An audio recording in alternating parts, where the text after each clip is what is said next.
Hello everyone, I am Caio Maleski. I am a lawyer in Brazil, Portugal, and also here in Italy. I decided to make this video to talk about the current situation of the Italian citizenship by descent, by blood, because after talking with some clients in the US and also in Australia, where we also have great communities of Italian descendants, I realized that it's really difficult to find some information in English, specifically here in the YouTube. It's really difficult because we have a lot of videos in Portuguese and also in Spanish, but not so many in English. I am not a native speaker of English, so I'm sorry if I make some mistakes here, but I want to help you and to provide more information. First of all, we have to consider that the Italian government make and publish in a way really strange way, because it was like secret, because they didn't say anything and suddenly they just appeared and said, okay, now we have new rules. And they used the decree, that is decree number 36 2025, to change the rules about the Italian citizenship by blood. I won't talk about anything from the decree, but the major points, okay? First of all, in this decree, they say that it is not possible to ask the Italian citizenship as we used to do without limits. So if you have a father or a grandfather Italian and that was born in Italy also, you are able to ask the Italian citizenship by blood. In other cases, no, that's the limit. The problem is the first big problem. When we talk about rules, here in Italy, we have, how can I say, a principle. Yes, a principle that explains that when we have a rule, it is not allowed to this rule to act retroactively.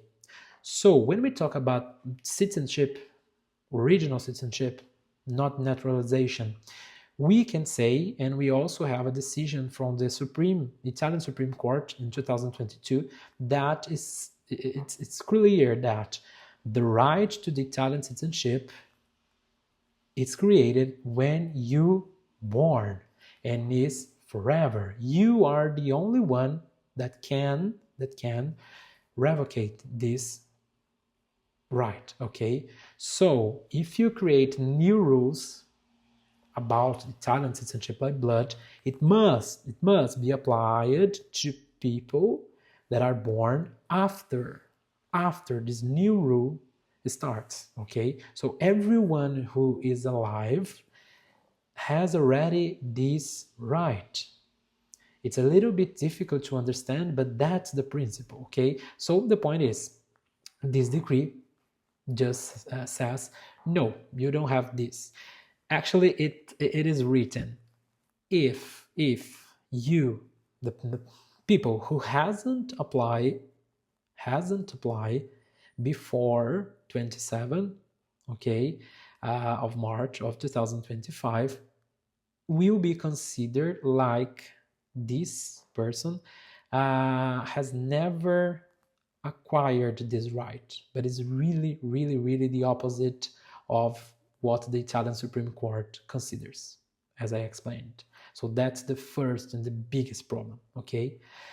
Another problem, when we talk about the decrees, and here in Italy they call like decreto legge, we use this kind of normative, okay, this instrument, this normative instrument in situations of emergency, okay, when we have emergencies. But what's the emergency, properly talking, in Italian citizenship?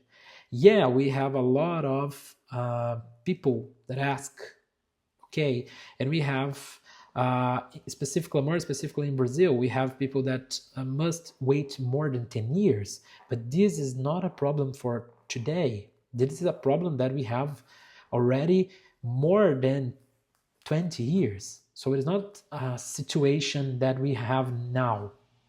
It was almost always like this.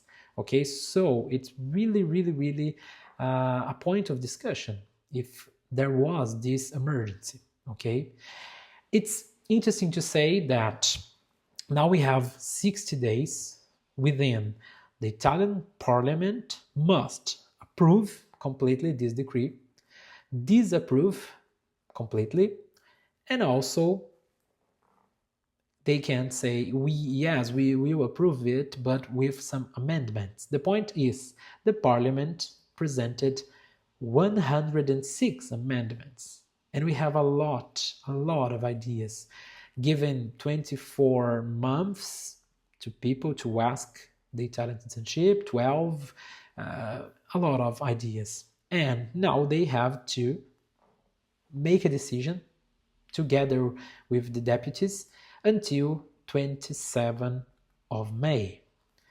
If they are not able to do this until this day, actually the decree is not valid anymore and the things are like they were before. Now we have to wait to see what will be the final text, or even if there will be a text, or the decree is not considered valid anymore because they had these 60 days and they didn't respect. But it's really interesting to clarify that for a lot of Americans, a lot of people from other consulates in the world, it was not common to sue the Italian state, and now maybe they will have to do it. But in Brazil, it was almost the rule, because not because there was a decree, but we have some queues, some lines on the Italian consulates in Brazil where you can easily wait for more than 10 years. So it was like the rule to start and to sue the Italian state in order to ask the citizenship, because waiting more than 10 years to have an answer is really, really, really, the Italian judges say, is really like denying this right. But if this decree, let's see, it's consolidated, and so there is the new rule. Also, Americans and people from other countries that are really common to go to the consulates, Italian consulates, they will have to start an action here. Actually, it will be the last opportunity, the only opportunity, it's better to say, the only opportunity to discuss about this right. And we have a lot of arguments.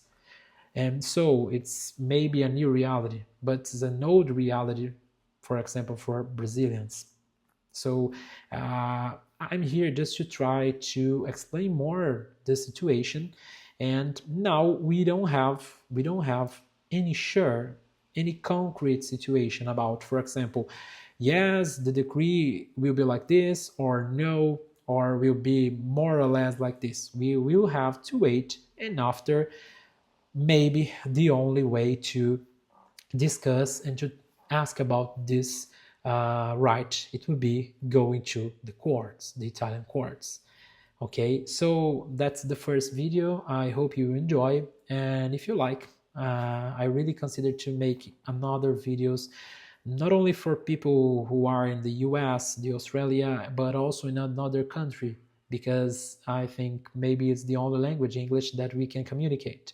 I speak Portuguese, I speak Italian, I speak English, but some countries people don't speak other language, but English, I think it's a common, and anyone can know more about this decree.